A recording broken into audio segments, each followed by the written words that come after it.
Ito ang inumin sa umaga para luminaw ang isip. Magandang umaga po, mga ka-senior. Narito na naman ang inyong ka-senior health tips. Gabay natin para sa mas malinaw na pag-iisip, mas malakas na katawan, at mas masiglang simula ng araw. Mga ka-senior, napapansin niyo ba na minsan paggising natin sa umaga ay parang mabigat ang ulo, lutang ang isip, o hirap mag-focus? Normal lang po iyan, lalo na habang tumatanda. Pero ang magandang balita, may mga simpleng inumin na makakatulong upang gumaan ang pakiramdam at luminaw ang isip sa umaga. Hindi kailangan mahal o komplikado. Ang mahalaga ay tama at consistent.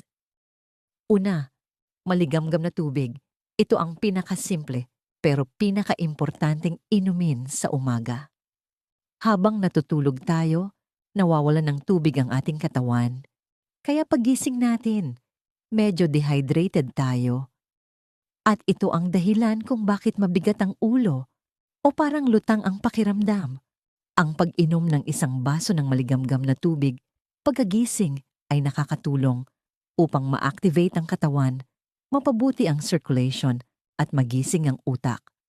Minsan, tubig lang ang kailangan para luminaw ang isip. Ikalawa, tubig na may lemon. Kung gusto ninyo ng konting flavor, pwede kayong magdagdag ng kaunting lemon sa inyong tubig. Ang lemon ay may vitamin C na tumutulong sa immune system at nagbibigay ng refreshing feeling sa umaga. Nakakatulong din ito sa digestion at detox ng katawan. Hindi kailangang marami, ilang patak lang ay sapat na. Ikatlo, green tea. Ang green tea ay may natural na caffeine, pero hindi kasing tapang ng kape. Mayroon din itong antioxidants na mabuti para sa utak at katawan. Nakakatulong ito sa focus, alertness, at calm energy, hindi yung biglang taas at baba ng energy. Kung gusto ninyo ng mas gentle na pampagising, ang green tea ay magandang option. Ika-apat, kape sa tamang dami. Oo, mga ka-senior, pwede pa rin ang kape. Basta tamang dami lang. Ang kape ay nakakatulong sa alertness at focus dahil sa caffeine. Pero tandaan, huwag sosobra. Isang tasa lang sa umaga ay sapat na. Iwasan ang sobrang asukal at creamer para mas healthy. Ikalima, salabat o luyatea. Ang salabat o luyate ay mahusay sa pagpapainit ng katawan at pagpapabuti ng circulation. Nakakatulong din ito sa digestion at sa pakiramdam ng pagiging alerto. Kung medyo mabigat ang pakiramdam ninyo sa umaga, ang luya ay makakatulong upang gumaan ito. Ika-anim, fresh fruit juice, walang asukal. Ang natural na juice mula sa prutas tulad ng orange o apple ay nagbibigay ng vitamins at natural energy. Pero tandaan, iwasan ang may dagdag na asukal. Mas maganda kung fresh o homemade.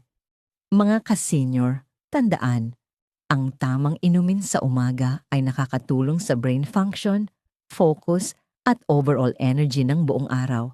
Pero bukod sa iniinom, mahalaga rin ang tapat na tulog, tamang pagkain, at kaunting galaw sa umaga. Isa pang paalala, huwag agad uminom ng matatamis na inumin o soft drinks sa umaga. Maari itong magdulot ng energy crash at hindi maganda sa kalusugan. Mas piliin ang natural at masustansyang inumin. Mga ka-senior, ang simpleng pagbabago sa umaga ay may malaking epekto sa buong araw ninyo. Sa tamang inumin, mas magiging malinaw ang isip, mas magaan ang pakiramdam, at mas handa kayong harapin ang araw. Ngayon naman, gusto naming marinig ang inyong routine. Mag-comment po kayo kung ano ang iniinom ninyo sa umaga at kung alin dito ang gusto ninyong subukan. Kung nakatulong po ang tips na ito, huwag kalimutang i-like, i-share at mag-subscribe para sa mas marami pang ka-senior health tips. Muli, ito ang inyong ka-senior health tips. Nagpapaalala na ang kalusugan ay ating kayamanan. Magandang umaga po ka-senior. Ingat po kayo lagi at God bless po. sa inyong lahat.